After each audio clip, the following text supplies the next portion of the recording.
Hi guys, with the release of the new Paradise Falls map, or Europa map, whichever one it's called, and its new classes, vehicles and weapons, I thought it might be a good time to do an updated version of how to win at Ring of Elysium. I had quite a few great ideas and comments from the last how to win video I did for stuff I'd left out, so I'll add some of them into this video for a more comprehensive guide. If you're totally new to Ring of Elysium, have a look at my previous video that I'll link in the description below at the end of this video, as it has heaps of valuable information that can help you when you're starting out. I'll try not to repeat too much of that stuff in this video. It's still worth a look at, even though it's based on the older map though. One of the first things you'll notice in the new map is the classes have changed. The snowboard and climbing packs have now been replaced by a BMX and a grappling hook. These changes make the gameplay drastically different. No more is the glider the only really viable option. In fact, and comment below if you disagree, but the glider is now the worst choice out of the three packs, in my opinion. Where before you could get to a high mountain and glide pretty much anywhere in the map, now the glider can only make it from a high place to about 1/4 or maybe 1/3 of the length of the map before you're grounded, and generally there's no other high places nearby for you to climb up to fly from again, so you have to run.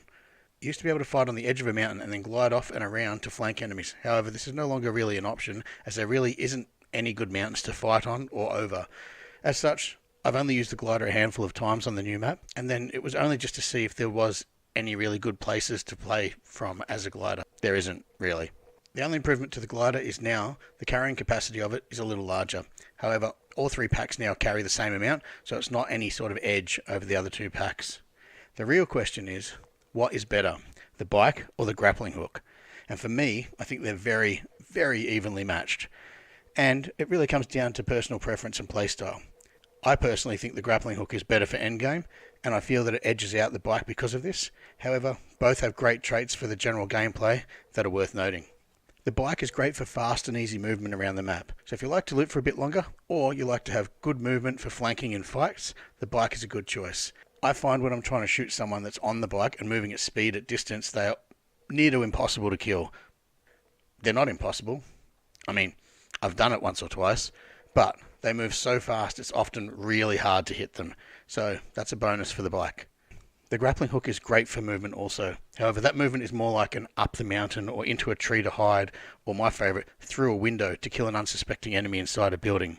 It's really great as you can use it to get up onto the roofs or other high objects to shoot down from, and generally people don't look up, and by the time they do, you can usually kill them. With 3 charges and a relatively quick regeneration on it, you can also use it to run across the open ground quickly by shooting the ground in front and ziplining to that and then doing that over and over. Talking about moving across the map quickly, you'll notice the map is essentially a heap of islands, and as such there's a lot of different methods for getting around. On top of the packs, you can travel in a range of vehicles or simply by foot. Depending on the situation, you should decide what option is best for you to take. I'll add here, as it's really not a viable vehicle option unless you happen to be exactly in the right spot and being smashed by someone who's better than you. There are 2 submarines in the game that move between Baywater Construction and Ocean Park. They're completely automatic once you get into them. You can't control them at all.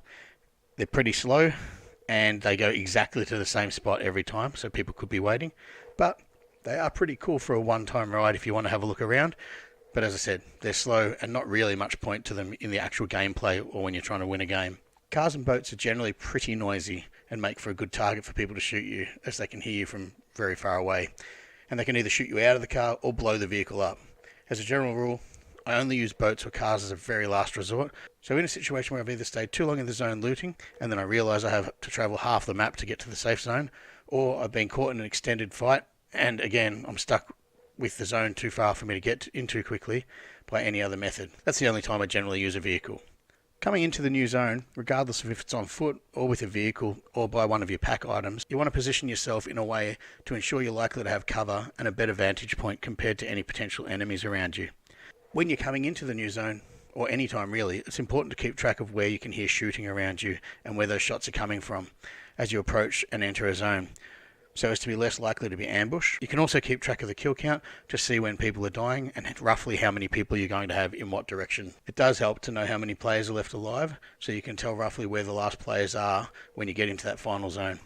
The best positioning is generally by moving from cover to cover where possible, or where not possible, to move as fast as you can across the open area. In the new map, there's a lot more cover than what there was in the old one, so that's pretty helpful. However, it also means there's a lot more places for people to hide and ambush you. With so much water in the map, you'll likely find yourself swimming from island to island a lot. You could take a boat, but as I said, they're noisy, and unless you have a long way to get to the zone, I'd usually swim. Currently, being shot at when you're underwater seems to do almost no damage, and you can hold your breath for a really long time. I've also heard said from players that swimming underwater is faster than swimming on top of the water. I'm not sure if it's true or not. It might be something to look at.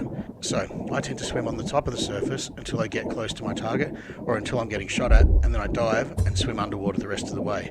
Or, possibly, if I'm being shot at, I'll essentially use the water as cover, and dive and then swim sideways to one side or the other, or towards something which might obstruct the other person who's shooting at me's line of sight, like a boat or a rock outcrop or something like that. And then I'll surface. In the worst case scenario, if they're still shooting at me, I'll pop up and try and stay up just long enough to get a breath and then go again for as far as I can underwater. And you can get away from people doing that if they're not an amazing shot. You can also swim just underwater in third-person games and angle your camera so that you can still see clearly above the water. This is good for spotting whoever's shooting at you and keeping them in your sight until you're ready to surface. And then as you surface, try and do that in a spot where you can stand and quickly kill them. Talking about third-person games, whenever you're hiding or in a fight and using cover, remember to then press Alt and use that to look around in the third-person view. You can use it to look over rocks or around a tree, anywhere that is around you. So that way you can get a line of sight on the enemy without them being able to see you.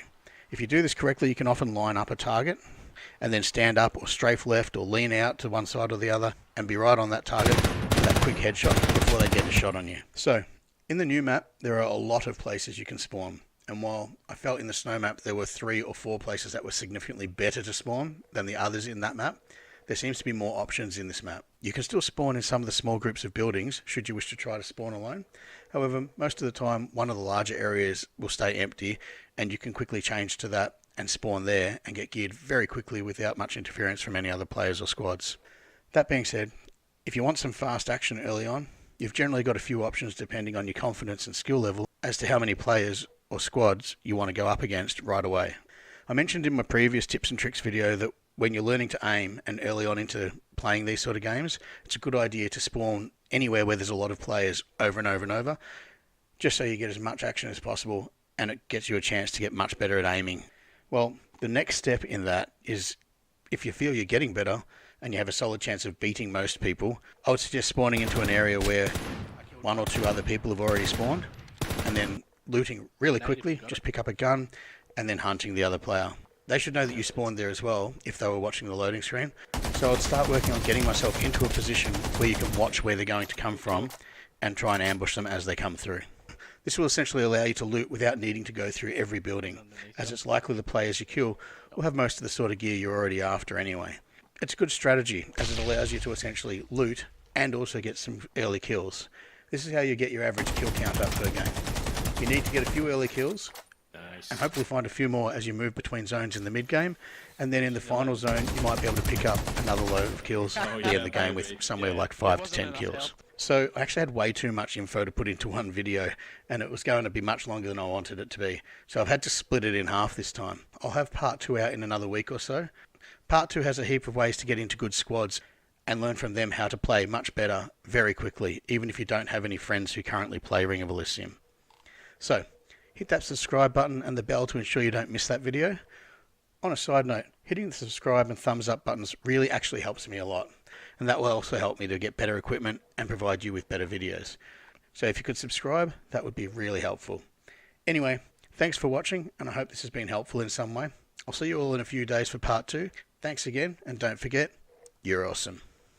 Roll that ladder down. Come on.